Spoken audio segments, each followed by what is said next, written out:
即係呢個就話俾你聽咧，就係、我哋教會嘅情況咧就係咁樣啦。教會同出邊嘅人口咧，即係情況係咁啦。咁好似同你冇關係，但係咧有另一個咧就好有關係，就係、你幾長命嗰個問題。咁如果早我喺美國讀書啦，咁我哋讀嗰啲都係美國嘢啦。咁美國人咧喺1933年咧就訂立呢一個嘅退休年齡，就做埋呢一個嘅社會保障，即係社會退休金啊。咁就啲老人家到退休嘅時候可以攞一啲佢自己工咗嘅錢啊。1933年嘅時候咧，佢哋定咧退休年齡係65歲嘅。咁嗰陣時咧就定65歲嘅時候咧，佢哋算盤打得好響嘅，因為大多數人咧都過唔到65歲嘅。咁咧佢哋諗住咧，佢哋供咗之後咧，就大部分都攞唔到。咁咧就所以咧佢哋就好老定咧，就覺得咧以後個退休金咧就唔會有咩問題㗎啦。到而家我讀書嘅時候咧，佢哋講緊咧。美國嘅退休金保障咧，好可能喺10年至20年之內咧就會破產，即係1毫子都冇。因為而家啲人咧幾多歲？啲老人家，美國人咧平均年齡都有成80歲或者80歲以上。佢初計65歲啊嘛，係咪？65歲咧，大概有一半人都去唔到噶嘛。而家咧。個個都過80歲，咁即係換言之，由65歲你攞退休金攞幾多年啊？攞15年喎，至20年。咁而且我哋展望將來咧，啲人就會越嚟越長命噶嘛。咁我讀書嘅時咧，我哋探咗老人院咧，隨時揦起幾個90幾歲噶嘛，有一兩個做100歲嘅。而家梗係啦，佢攞100歲嗰啲點算啊？佢65歲攞退休金攞到100歲，攞35年退休金，邊個養佢？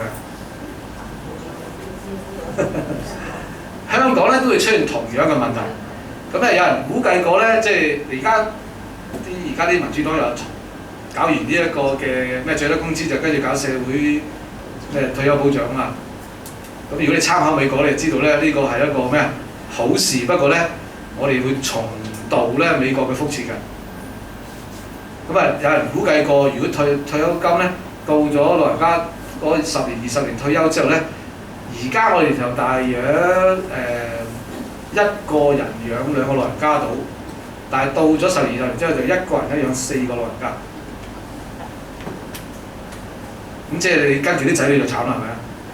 即係仲有4個，咁都唔係，即係仲有4個。如果佢賺到錢都冇問題喎。但係而家我哋發現到啲青少年點啊？佢哋冇嘢做啊嘛，係咪啊？而家又講話啲社會流動又越嚟越差啊嘛，係咪啊？咁佢點樣4個？咁結果我哋都會破產嘅喎，即係香港政府嘅退休金跟住又破產嘅喎，咁所以我哋講話政策好啊，拍晒手掌啊咁樣，咁但係跟住即係嗰個將來嘅苦果都係我哋食翻嘅，當然唔係你，係你啲仔女、你啲孫啊、你啲侄咯，咁我哋要諗下即係將來啊呢啲嘅嘢嘅時候咧點樣咧？咁教會同樣嘅啫嘛，而家教會猛買樓啊、猛擴展啊。邊個供啊？而家你供緊係咪？咁跟住咧，下一輩供㗎嘛，佢有冇錢供？當然我唔係講教會唔好買啦咁樣，不過你諗清楚啊，即係跟住會點樣係咪？咁樓價就繼續飆升啊，咁我哋可持續發展嘅嗰輩有幾難可以流動向上啊？咁你全部咧都係。一般上就唔會諗呢啲嘢。我喺讀完呢個老人學咧，翻嚟咧先諗咁多呢啲嘢，即係都係怪讀完書之後咧就太多呢啲資料咧。咁我哋就會留心啲咧，即係將來嘅老人家會遇到啲咩問題。香港人平均壽命咧，你有福啦。香港咧其實呢幾年都知道㗎啦，就香港咧平均壽命咧全世界第一個，知唔知啊？你真係有福啊！住喺全世界最長壽嘅地方。你都唔信，香港咁污染都咁長命咁樣。咁呢度咧就呢個報告咧，日本即係做㗎，唔係我哋香港嘅。香港而家男性平均壽命咧係80歲，瑞士都係79.8啫。佢哋風光如畫，都係79.8。香港咧日日都唔死得，都可以捱到80歲。咁然之後咧，瑞士79.8啦，即係以色列79.7啦。日本係第4嘅。咁然之後咧就日本女性咧就比較高啲啦，佢哋咧就86.39歲。咁香港咧排第2，爭少少啫，85.9。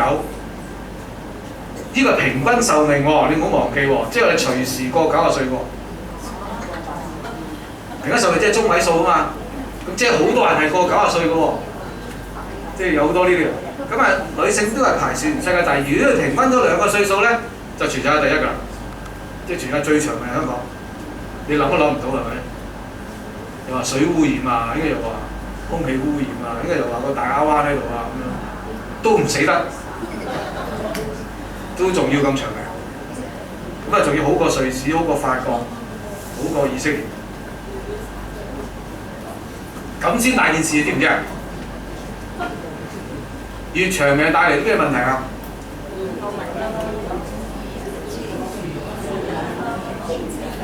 嗱，呢個又係我哋嘅睇法嚟嘅。啲老人家老咗啦，咁啊梗係健康差，頭先都講話多病啊。咁係咪真啊？係咪真係咁咧？係老人家就會多病咧咁樣。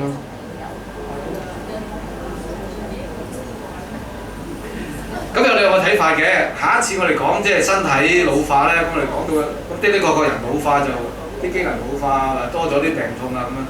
咁咧喺美又講翻啲美國啦。美國咧做咗一個調查咧，就係佢哋調查到咧就係、如果美國人佢而家壽命係85歲嘅話咧，佢患老人痴呆嘅機會係80%。佢哋好高嘅佢哋。好啦，咁你話喂，以前冇嘅喎，點解而家咁多老人痴呆嘅？香港都係噶嘛。自從阿港大校長即係退休嘅港大校長，即係老人痴呆連名都改埋之後咧嚇，都發覺周街都係噶嘛，係咪啊？點解以前冇嘅？你都知道，以前都未去到嗰度已經咩啊？即係佢都未去到有呢啲病嘅時候已經唔喺度啦。所以以前咧係冇呢啲咁嘅病。而家咧，如果你教會有啲係做醫生嘅弟兄姊妹咧，如果做老人科嘅就知咩古靈精怪病咩啊？可能以前冇嘅喎，點解而家咁多咧？就因為人嘅歲數長咗之後咧，就身體好多其他嘅問題出現咗出嚟。咁我唔係醫生，我唔知，我只係粗略咁去睇嘅啫。咁無論點都好啦，即係原來我哋咁樣嘅嚇。好啦，咁所以咧喺個筆記裏邊咧有張好得意嘅嘢。除咗咧，即係我印咗咧就係香港個人口政策有咩統計之外咧，有2頁咧就俾你玩下嘅。你自己測下咧，你自己幾多歲？純粹玩嘅，唔好當真㗎嚇。我上一次有人做咗咧。佢話即係做完出嚟，佢答案就105歲，開心到佢咧幾晚都瞓唔着啊嘛！咁結果幾晚瞓唔着之後，短壽咗5年啦。好啦，咁咧我哋玩下咯喎。咁咧就有意思㗎。咁然之後你睇下你自己，即係你啲壽命點樣咧？你可以即係睇下我跟住嗰幾廿年點樣捱㗎。咁咧佢咧就用當然係外國㗎啦。咁佢哋用咧就係男性用86歲做一個開始，咁咧女性咧就用89歲做開始嘅。咁下邊啲題目一係加一係減，咁誒用嗰個數字減。你有支筆咧，如果冇筆睇下有邊個人有支筆啊咁樣，就幫你做個加減數。嗰啲70幾歲唔識計數嗰啲咧，就問隔離嗰下，即係後生啲嗰個。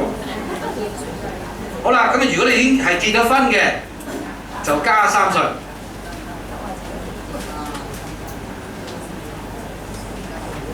而家做，大家開心下，即係做完之後睇下你幾多歲啦。睇下冇人做咗即係105歲嗰啲我睇下，有冇啲人睡喺度啊？跟住咧就你同你屋企嘅人咧關係密切，即係同朋友咧相聚得好好嘅，咁佢就加0.25咧，就唔好加0.25啦，你加1歲，加1。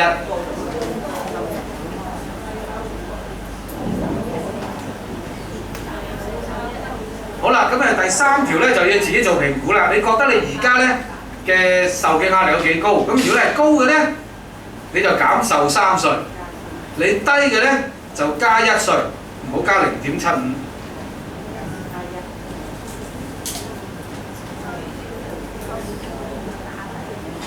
第4條咧就係咧，人人都有壓力嘅，係咪？我哋生活都有壓力嘅。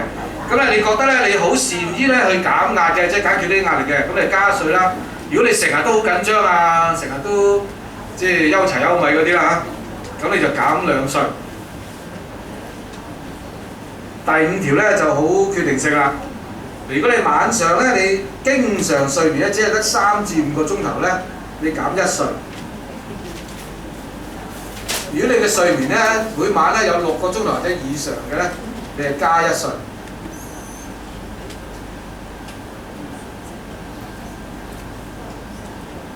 第6條咧就係你受過嘅教育啦。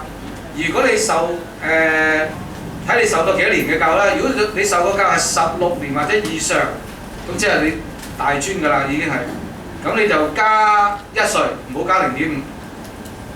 你低過8年嘅中學都未畢業嗰啲咧，咁你就減1稅。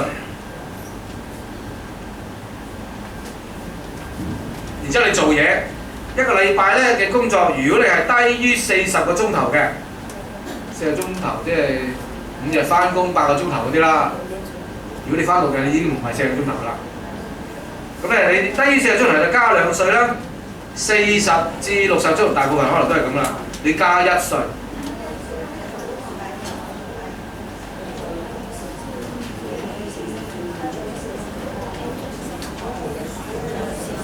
第8條咧就係你自己覺得你自己係咪樂觀嘅？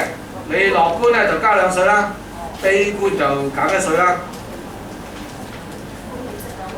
第9條咧，所有人自己減1稅啦嚇。我哋大家都住喺一個地方，一個咩空氣質量好差嘅地方嗰度啦，大家自然減1稅啦。第9條。第10條咧可以唔使理。第10條我哋跳過咗佢。第11條，如果你每日咧飲幾多含有咖啡因嘅飲品，咖啡啊或者可樂啊呢啲咁嘅嘢啦嚇，或者茶啊，2杯以下嘅咧你就加1稅，3杯以上嘅咧你就減1稅。唔飲咧，你就照加1稅啦。